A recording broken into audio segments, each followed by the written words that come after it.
मुल्क भर में बारिशों के नए स्पेल का आगाज। जहलम और करीबी इलाकों में गहरे बादल बरस पड़े, जिससे सड़कों पर पानी जमा हो गया। नशीबी इलाके ज़ेर-ए-आब आ गए। पेशावर में गरज चमक के साथ मूसलाधार बारिश और साथ में तेज हवाओं ने मौसम खुशगवार बना दिया। सुरमई पहाड़ों की वादी में गहरे बादलों का राज है। मौसम का हाल बताने वालों ने कराची, हैदराबाद, भट्टा और मीरपुर खास के चंद मकामात पर अब्र करम बरसने की पेशगोई कर दी। नया low pressure area central India पे, फिर राजस्थान पे कल से मौजूद है। वो अब उसने थोड़ा सा उसका रुख पहले से हम कह रहे हैं कि जनूबी पंजाब की तरफ जाएगा, तो यहाँ पर कोई भी हल्की बारिश का भी इम्कान नहीं रहा अब कराची में।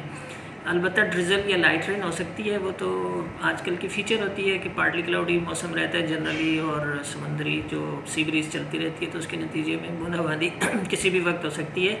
इसके ज़्यादा चांसेस होते हैं शाम में और रात में। अगर लेट नाइट या अर्ली सुबह जो है ना, थोड़ी सी बूंदाबांदी से थोड़ी सी तेज़ यानी हल्की बारिश भी हो सकती है किसी किसी जगह में। इस्लामाबाद, रावलपिंडी और लाहौर समेत पंजाब, हजारा और मालाकंड डिवीजन समेत खैबर पख्तूनख्वा, कश्मीर और गिलगित बल्तिस्तान में गरज चमक के साथ तेज बारिशों का इम्कान है, जिससे नशेबी इलाके ज़ेर-ए-आब और बरसाती नालों में तुग़यानी का खदशा है। महकमा मौसमियात ने पहाड़ी इलाकों में लैंड स्लाइडिंग के खतरे से भी आगाह कर दिया है।